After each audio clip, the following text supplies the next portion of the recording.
Hi everybody, it's Gail from Gail's Bookish Things. How are you doing today? Hope everyone's well. My last video, I commented on how my speckled fawns rustic Kodiak was losing a lot of color on the edges. This part of the edge of the front cover, let me move this, a lot of fading back here. The pen loop was quite a bit lighter, and there was a lot of some wearing away of the color on the front pocket. Well, I asked a couple people, I put that question out there, and I got some responses. Thank you for those of you who commented.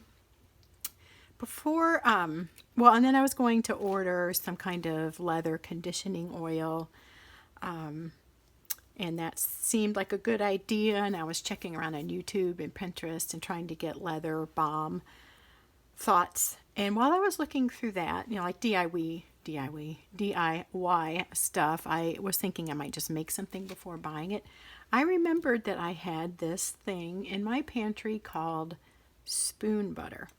I first heard about this on Prairie Homestead by Jill Winger, and she had made this, I think it was actually an article rather than a video that I went to.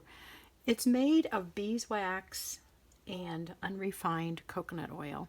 I made this like last winter to help condition my wooden spoons. So that's what spoon butter is. I heard that, I'm like, what is spoon butter? Well, I have several wooden spoons and I like cooking with them. So I made the spoon butter, and I've been using that periodically. Still have a little bit left, as you can see. But so when I was reading about how to make a conditioning balm for leather, and let's see, there was another kind too, I can't think. Anyway, I guess it was a polish, and I knew I didn't need a polish. I needed something that you rubbed in.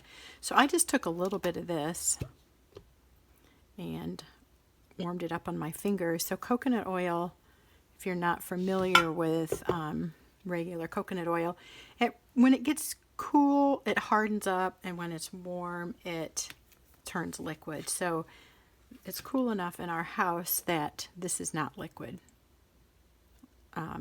It's kind of like a butter that's not real melted. So I took some of that on my fingers, and I thought, you know, what's the worst that could happen?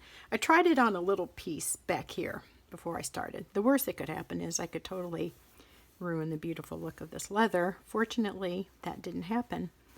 So I got out a little bit of that, and I just kind of massaged it into the oil. So like I said, I started back here where the logo is, and it was pretty much lightened.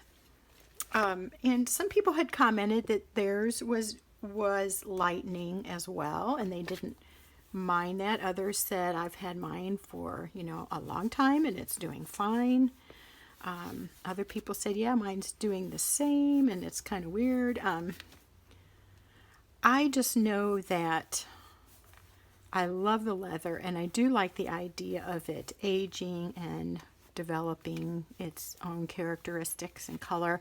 I felt like it was way too soon for it to start feeling dry, and for there to be so much discoloration. That just kind of bugged me, because I commented on the previous movie, oh, I've had this less than a year, where I looked back on my unboxing video, and I got it in July of 2019, so I was thinking that's way too early for this to be losing color, I felt like.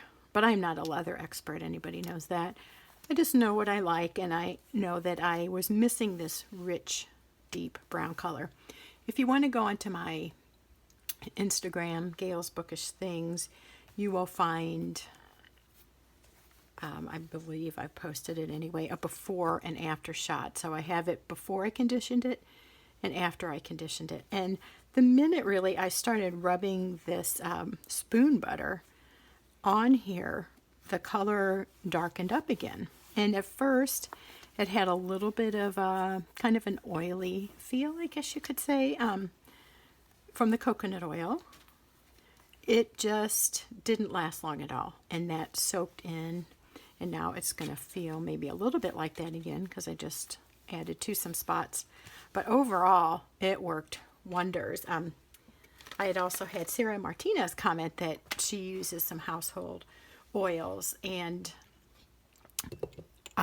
so that was fun. She has ideas there where she commented on my YouTube video, but I was happy to remember that I had this up in my pantry, and I'll just throw that out as a suggestion. Now, I wouldn't want you ruining your leather and then getting mad at me, so please don't do that. I'm not a leather guru by any stretch of the imagination.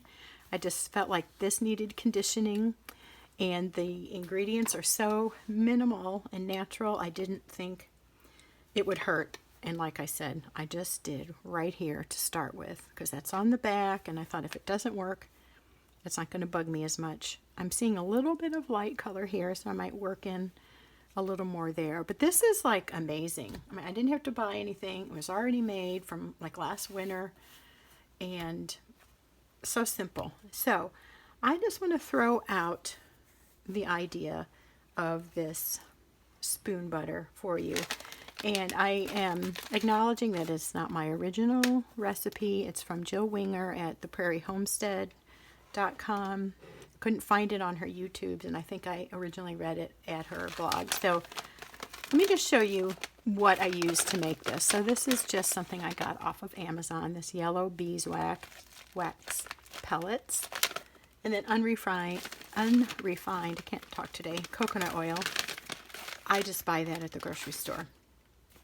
So what you do is, here's my little scribbly notes on the process, but put the 2 tablespoons of beeswax and 6 tablespoons unrefined coconut oil in just a stove top.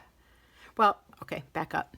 Put it in a jar that's heat resistant. So let me just show you this little canning jar right here. You could do something like that. I would use a shorter one and use a wide mouth jar. Put your ingredients in there and then set it in a pan that's about 1/3 of the way full of water, and then set your pan with the pellets and oil in it and let it slowly heat up, and eventually it will melt. It takes a while for the beeswax to melt. I've done a few other craft projects with this.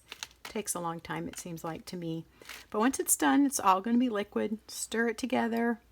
Carefully take your thing out of the pan that's been on the stove. Do all that kind of stuff. Be careful when handling it. Use a pot holder, and then just let it solidify to room temperature. And then once it's kind of a buttery consistency, it's ready to go. And that's what this is now. You know, in the summer when it's really warm and humid in our home, even with the AC on, this will probably get, you know, like you can kind of pour it a little because of the coconut oil in it. But right now it's a pretty good temperature, and it just takes a little warming up on your fingertips, and then just put a little dab and then just condition it into your leather. I am super happy with how this has helped my leather. I didn't, like I said, want to really necessarily buy something. I was willing to do it, but I would rather spend money on something else, obviously. So this was a good fix for me. So 2 beeswax pellets, tablespoons, 6 tablespoons unrefined coconut oil. Put it in a jar, set it in a pan 1/3 full of water, and slowly heat till all your ingredients, all 2 ingredients are melted. Stir, and then just leave it at room temperature. This was a nice little jar my daughter gave me. Works perfect for this kind of thing. So there you go. There's some encouraging words if you were a little bit frustrated with, like me, with the worn out look that your leather was getting or is getting, and it hasn't been that long. So that's something you can try. And I just want to show you, this has got this, gosh, amazing. Isn't that so neat, that pull up? This feels really thin, a real thin piece of leather, but it feels very conditioned now. Feels moist, supple. It's not brittle at all. And that'll go away. I just love playing with that. So anyway, I hope that might be helpful to some of you. You may have those ingredients in your kitchen pantry like I did, a cupboard, and you can make a little balm or whatever you want to call that, a butter that you can use to condition leather. And as they would say, make sure you test it out in an inconspicuous spot. I'm seeing a lot of little sparkles on here from something. This seems pretty good in here. I haven't treated that yet, but I may go back and do the inside. So there you go.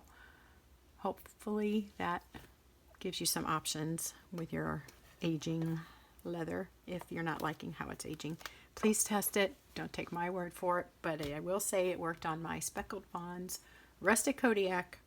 Totally happy with it. Did not alter the scent. Some people say put essential oils in this. I'm like, nope, I like those fine, but I don't want my leather smelling like lavender. I want my leather smelling like leather. So it's amazing. Okay, thank you. Thanks for watching. Hope you're having a great weekend, and we'll see you soon.